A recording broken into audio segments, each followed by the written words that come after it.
Bon ok, aujourd'hui je suis à Plérin dans le 56 et pas Ploeren comme je l'ai longtemps prononcé, mais en même temps c'est compliqué, on écrit la même chose et puis ça fait deux sons différents, il y a Kevin et pas Kevin, enfin bon bref, on va pas revenir sur le débat. Il fait très beau et aujourd'hui on va à la plage avec cette superbe beach bike qui est le Suzuki Vanvan Van, je sais pas, et aujourd'hui j'ai pas mis mes vannes, ça j'ai hésité à faire la bloc mais finalement je l'ai pas fait. Un Vanvan 125, pas un 200, et on va y aller tout de suite pour la fiche technique. À l'avant on a un Bridgestone Batlax en 130 de large, c'est une jante de 18 pouces, on a un disque de 220 mm avec un étrier Tokiko 2 pistons sur une fourche traditionnelle. J'hésite parce qu'elle est tellement large cette fourche pour s'accommoder du pneu que ça fait toujours un drôle de résultat.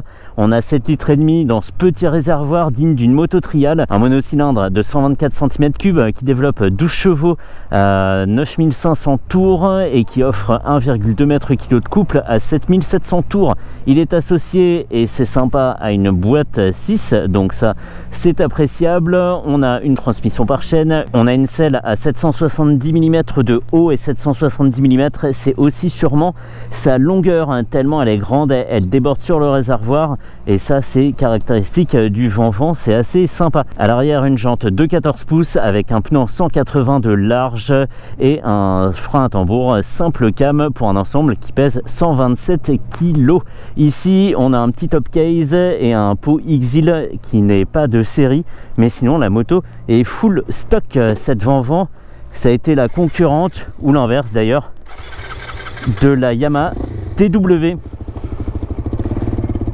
La Yamaha TW qui avait aussi un gros pneu arrière comme ça et qui partageait sa mécanique avec la SR125. Mais on n'est pas là pour parler d'elle. Allez, et on y va. Il va falloir que je m'habitue à ces gros rétros carrés. Pas une forme habituelle et ça fait tout bizarre dans le champ de vision. Et aujourd'hui je me fais un petit plaisir parce que cette machine, la dernière fois que j'en ai conduit une, c'était il y a plus de 15 ans, en début 2010, c'était la moto sur laquelle j'ai passé mon permis 125 pour pouvoir conduire mon DTF que j'avais acheté quelques mois plus tôt. Et il faut s'imaginer faire des petits slaloms, du lent, etc. sur cette machine. C'était assez drôle. On a les pieds assez hauts sur la moto, les genoux sont franchement bien pliés et ce qui décontenance c'est de ne pas avoir quelque chose à serrer entre les genoux, ni le réservoir, ni la selle, ni rien du tout. Double rond-point, t'as vu, voûte. On se demande vraiment sur quoi on roule parce qu'on a l'impression d'être assis sur juste une selle en fait qui se déplace. C'est assez étonnant, ça fait vraiment toute petite moto. Alors ce que je me suis longtemps posé comme question sur le Vanvan après avoir passé mon permis, c'est est-ce qu'on peut vraiment s'asseoir sur le petit bout de selle qui est devant? On peut, hein, on peut, c'est pas le problème, c'est que ça sert à rien, surtout on se retrouve avec les pieds derrière les fesses. Mais c'est marrant. Allez, on va essayer de cravacher. J'étais en 6ème, c'était un petit peu juste. Sous les yeux, l'instrumentation se réduit à son minimum. On a un compteur à aiguille qui va jusqu'à 140 et je pense que c'est clairement optimiste. En dessous, un totaliseur, un trip et à droite, 3 voyants, dont un voyant de réserve d'essence. Donc ça, c'est bien. Et pour une moto qui a un gros pneu à l'arrière et un pneu déjà pas mal à l'avant, elle se bouge bien. Parce que je crois, et je suis même sûr, que c'était pas nous qui allions sur le plateau en 125. Je pense que j'étais derrière la prof et qu'après elle me filait la moto quand on arrivait là-bas. 3 heures de conduite quand même à l'époque. Hein. Enfin, conduite sur plateau. Hein. Quand tu passes ça en janvier, ça t'apprend la vie. Hein. Ouf, t'es vacciné après. Super sympa. J'ai même pas regardé le compteur parce que je sais que je suis à la bonne vitesse. Tranquille. On sent quand même une petite résistance avant d'incliner la moto. Mais on le sait, hein, c'est pas un mystère. C'est pas comme si on avait un pneu de 120 à l'arrière et qu'on se disait oulala, elle a du mal à s'incliner. Non, non, non, effectivement, on paye bien le gros pneu à l'arrière. Mais sur le sable, ça doit être génial. Tu le dégonfles un peu, tu le mets à 1 bar à peu près. Et là, je pense que personne t'arrête. Hyper sympa comme promenade. Hyper sympa. Et à l'arrière, j'ai quoi comme place? Ouais, c'est sans fin, effectivement. Même avec le sac à dos et une femme enceinte, je pense qu'il resterait de la place.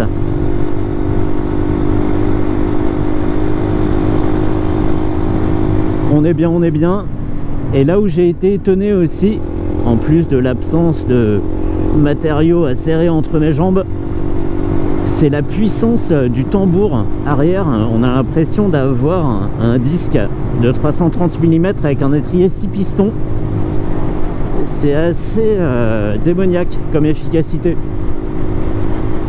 Et là, sur les petites routes comme ça, on n'a aucune difficulté à suivre le rythme, évidemment. Ici, j'ai pas rétrogradé depuis un long moment et je me repose sur le peu de couple dont le moteur dispose et c'est très agréable. Et franchement, quand on couple les deux freins et qu'on fait en plus appel au frein moteur, on a une machine qui s'arrête sur place. C'est dingue. On sent d'ailleurs les organes avancer comme ça à l'intérieur de son corps. Je plaisante.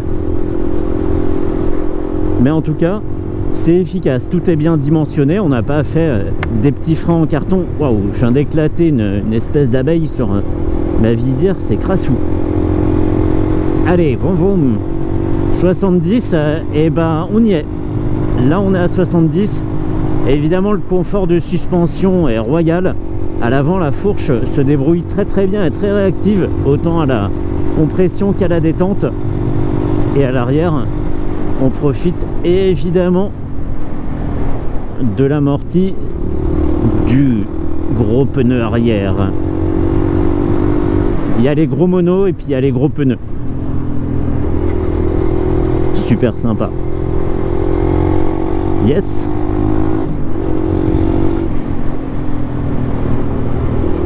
On se prend bien au jeu, hein. Il n'y a vraiment pas de souci. On s'amuse à freiner le moins possible, à avoir un rythme très coulé. Et comme ça, pas laisser trop retomber le régime. C'est super plaisant à conduire. C'est pour ça aussi que la 125 reste très amusante, même quand on a le permis full et des gros cubes sous la main. Ça reste quand même un petit truc à part, la 125. J'adore, j'adore. Yes. Eh ben j'aurais atteint 80 km/h. Hein. Vroom.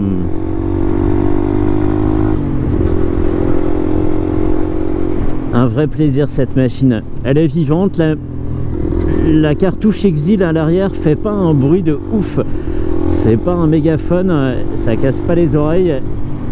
Et c'est même compatible avec les forces de l'ordre. On n'aura pas à se mettre en 5e à 20 km/h pour passer un contrôle de police.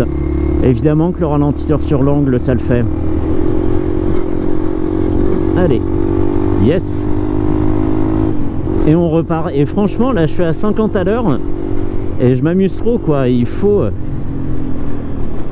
bien rester au-delà d'un certain régime pour qu'elle reste tout le temps disponible, cette mécanique. Mais c'est très, très amusant, justement. C'est une petite discipline en soi. Les rétros carrés, c'est un délire. Alors oui, la surface de réflexion est maximale, mais c'est hyper présent le champ de vision. Ils ont un habillage noir en plus, donc on voit que. Mais c'est très drôle. Je suis pas sûr qu'on ait besoin de voir sur autant de hauteur, mais c'est assez marrant. Des petits rétro ronds, ça aurait été pas mal aussi. Allez, à fond. Oh, l'arrière, l'arrière c'est dingo. Je pense qu'ils auraient pu monter ça en rigide, genre faire un vent-vent hardtail, et le pneu aurait suffi à tout amortir.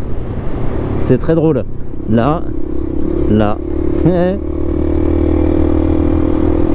Youhou. Mais oui, elle est assez étroite pour se faufiler. Allez, le but ça va être de les passer le plus vite possible maintenant. Yes.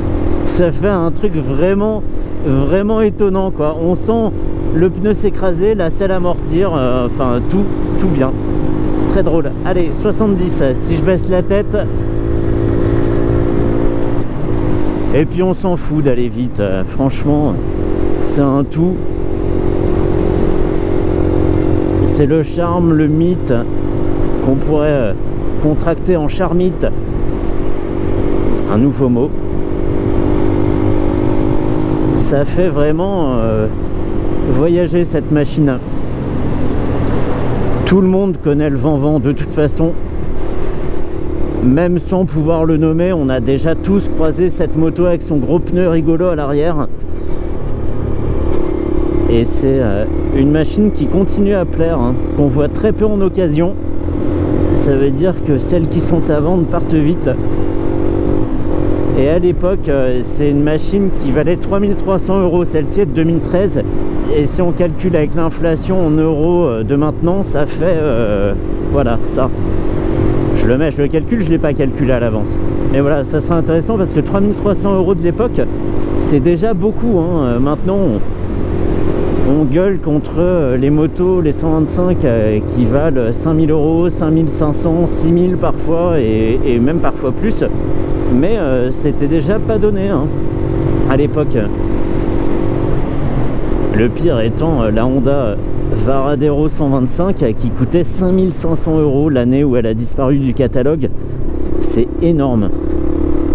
Non, je pourrais presque faire un kickdown là, mais on va rester tranquille. Tranquille au guidon de la Van-Van. Van-Van, Van-Van. Trop drôle la forme de la selle. Un délire. Excellent. Allez, je me rentre à Plérin. Merci à Cyprien pour le prêt de la machine. Et elle est en vente, hein, celle-ci. Elle est sur leur parc d'occasion. Et pour moi, c'était l'occasion, mais surtout de l'essayer. C'est la dernière fois que j'ai essayé une moto chez eux, je l'ai acheté. Donc bon, allez, terminé.